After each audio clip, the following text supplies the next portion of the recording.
Oi pessoal, aqui estou eu para nosso bate-papo matinal e também diário, toda terça e toda quinta, né? Não diário, toda terça e toda quinta, para nós explicarmos um pouco da palavra de Deus. Hoje eu quero expor algumas coisinhas mais e é uma palavra forte entre Covid e a volta de Jesus. Já falei algumas vezes sobre esse assunto e hoje eu quero reforçar uma palavra muito interessante baseada no Evangelho de Lucas, tá bom? E eu quero aproveitar que se você não está inscrito no canal, se inscreve no canal da Comunidade Bíblica Internacional, compartilha, tá bom? Faz seus comentários aí e deixa o seu like ou o seu dislike, como você achar melhor, tá bom? Então participa comigo aí, já já eu volto.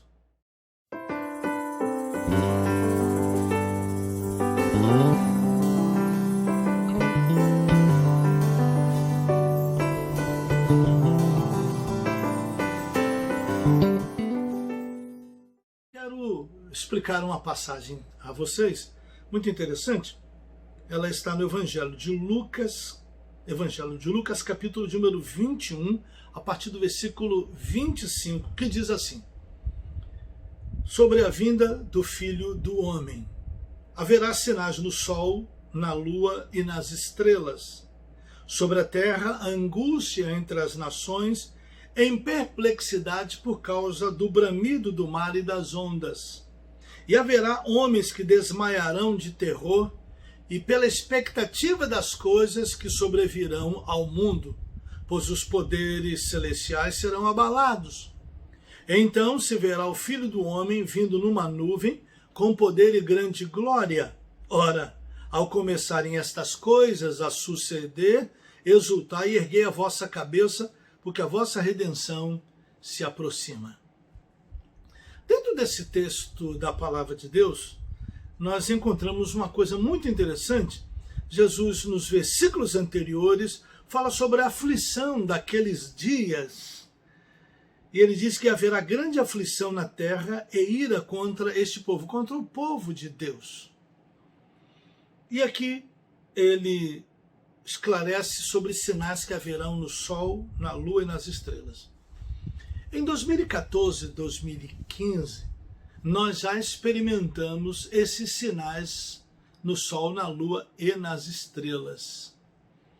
Nós tivemos o Shemitah naqueles anos, e por ocasião do Shemitah, que é a comemoração ou o 7º ano de colheita, onde a terra deve descansar, naquele período nós tivemos 2 anos seguidos, onde 2014 e 2015, onde nós tivemos lua de sangue, onde nós tivemos eclipse solar. Interessante, não? Lua de sangue. Isso aconteceu, cada ano aconteceu 2 vezes. Um deles aconteceu no Pessah, na Páscoa. Isso foi um anúncio de que algo estava para acontecer e nós não prestamos atenção. Essa pandemia que ora ataca todos nós na Terra, ela, na verdade, foi avisada por Jesus, não no sentido de ser um Covid, mas ele, no Evangelho de Mateus, nos demais evangelhos, ele anuncia de epidemias. E nós estamos vivendo uma situação onde nem os filhos de Deus estão escapando. Você já percebeu? O que nós estamos vivendo? Você deve levantar uma grande questão agora. Nós costumamos afirmar que durante a grande tribulação, nós, os filhos de Deus, não seremos tocados. Mas espera aí. E o que diz a palavra de Deus em Apocalipse quando diz, quem são esses? Quando o ancião pergunta a João sobre pessoas que estão vestidas de branco, que estão ali num determinado lugar, e João não sabe responder, Senhor, tu sabes. Ele responde dizendo, estes são os que vieram da grande tribulação. Faço uma pergunta para você aqui, diante dessa pandemia que estamos vivendo. duas situações. A primeira delas, será que nós estamos já vivendo uma tribulação? 2, você está percebendo que há uma certa perseguição em todos os níveis aos evangélicos no mundo inteiro? Um cerceamento de manifestação da fé e de manifestação da vida cristã? Você já percebeu isso? Você já percebeu também que nossos entes queridos que temem ao Senhor, alguns estão sendo tocados por essa pandemia? E uma outra coisa muito interessante é que muita gente, e eu vou falar agora de Brasil, muita gente no Brasil julga o povo de Deus. Baseado em quê? Tem gente morrendo naquela igreja. É muito interessante porque alguns evangélicos pensam que eles são imunes a essas coisas, a bala perdida, a pandemias. Por outro lado, uma grande parte da população corrobora com esse negócio, porque mesmo pessoas que não estão na igreja acreditam que determinadas igrejas evangélicas que estão sofrendo determinados ataques da pandemia é porque tem alguma coisa errada naquela igreja. E eles estão julgando, como se o povo de Deus não sofresse as dificuldades da pandemia, não tivéssemos no meio do povo de Deus gente não só com comorbidades, mas também com dificuldades para enfrentar essa pandemia, porque não tem recursos para comprar vitaminas, para manter a imunidade alta e vai por aí afora. Algumas pessoas do povo de Deus também estão passando necessidades financeiras graves. Só não estão passando fome porque as igrejas estão mobilizadas no sentido de ajudar o povo de Deus a não passar fome. E eu até faço uma pergunta a você, nesse momento de dificuldade que as pessoas estão passando, você está comprometido em ajudar as pessoas ou você está completamente alheio à sorte e à desgraça dos outros? Qual é a sua influência nesse momento para enfrentar essa crise e dizer não a um princípio ideológico que quer fechar as igrejas, tapar a boca dos evangélicos, dos crentes, do servo de Deus? E eu estou falando evangélicos, mas isso não está preso aos evangélicos. Está preso a todos aqueles que são cristãos. Os verdadeiros cristãos, e agora eles estão se manifestando, e nós estamos vendo aí alguns padres, alguns clérigos, pastores, todo tipo de gente comprometida com o cristianismo, manifestando sua revolta diante da perseguição cristã que estamos sofrendo. Sim, já estamos vivendo uma perseguição cristã. E nós já estamos vivendo um ensaio da tribulação. Senhores, essa não é a tribulação, mas isso é o que Jesus avisou. Jesus avisou que haveria sinais no sol, na lua e nas estrelas. Já tivemos. Eu coloquei para você aqui sobre o que aconteceu em 2014 e 2015. E nós estamos vivendo um tempo de perplexidade. Estamos vivendo um fato onde os homens estão desmaiando de terror pela expectativa das coisas que sobrevêm ao mundo inteiro. Isso não está acontecendo apenas num lugar, está acontecendo no mundo inteiro, de leste a oeste, norte a sul, de oriente a ocidente, do polo norte ao polo sul. Todo mundo está enfrentando essa pandemia, ela está afetando todos, está afetando cristãos, afetando não cristãos, todos estamos sendo atacados. E não há separação onde possa se dizer, nessa casa tem o sangue do Cordeiro e aqui o anjo da morte não está passando.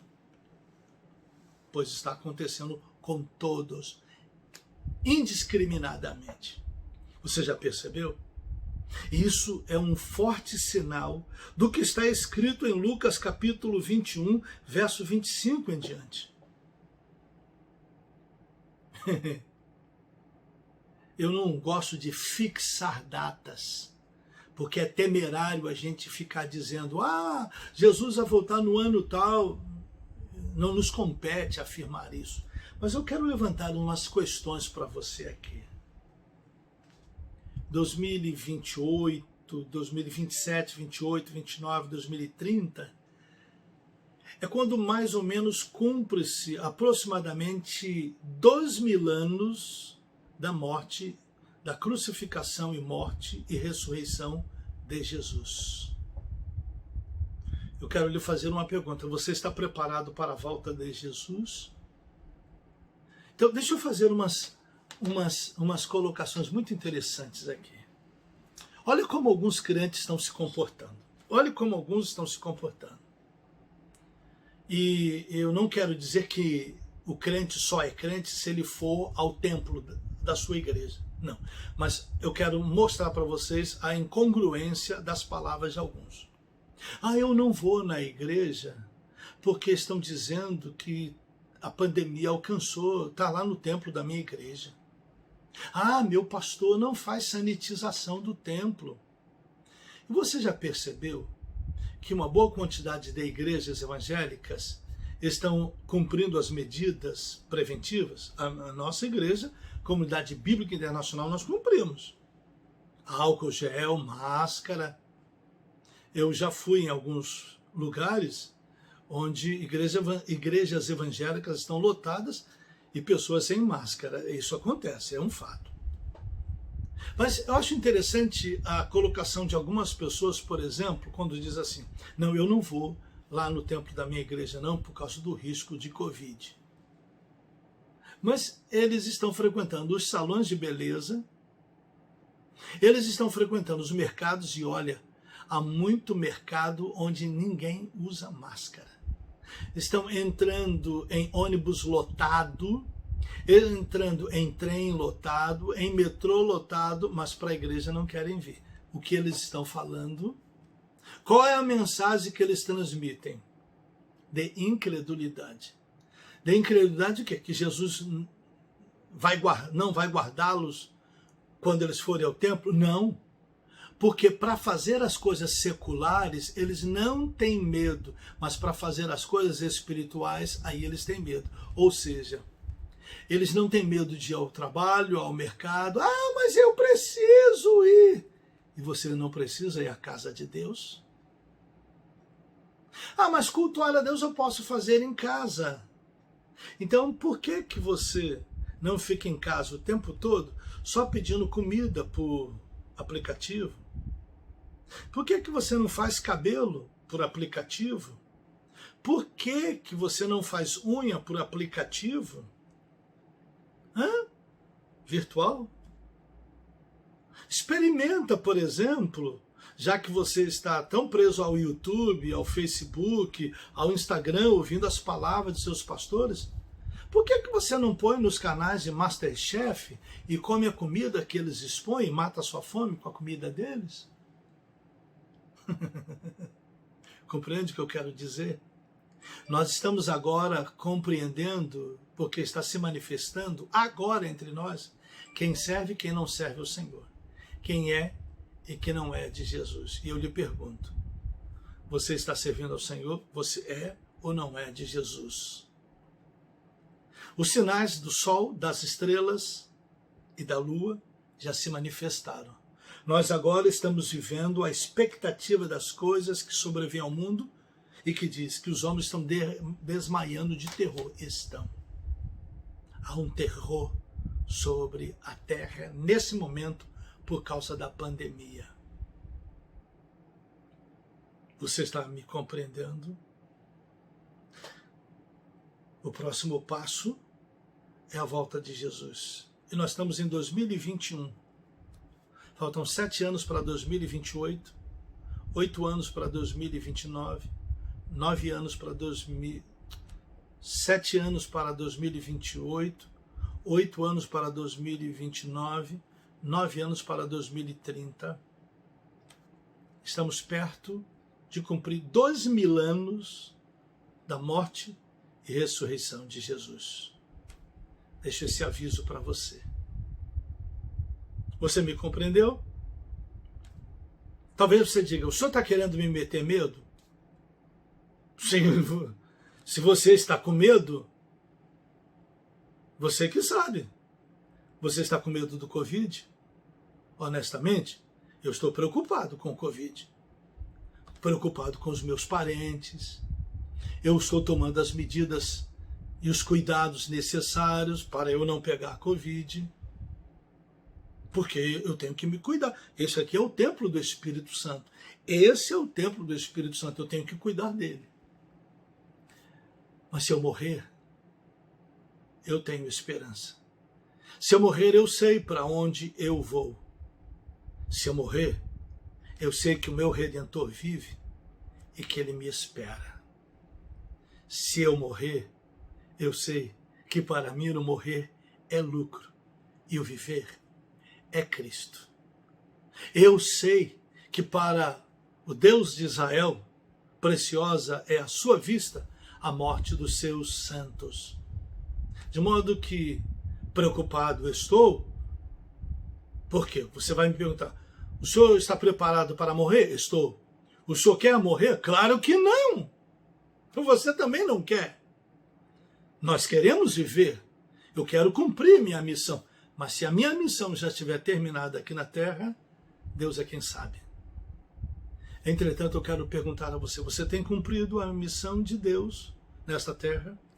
Se o Senhor te chamar, você irá para a glória ou você irá para o inferno? O que te espera? O seio de Abraão ou o lago de fogo? O lago de fogo, o lago de fogo. O que te espera? Eu te conclamo, nesse momento, a se arrepender dos seus pecados, confessar a Jesus como Senhor e Salvador, porque não há outra esperança para o mundo a não ser através da pessoa de Jesus. E eu te desafio, entrega teu caminho ao Senhor, confia nele e mais ele fará. Eu fico por aqui, Deus te abençoe, Deus te abençoe, Deus te abençoe. É isso aí.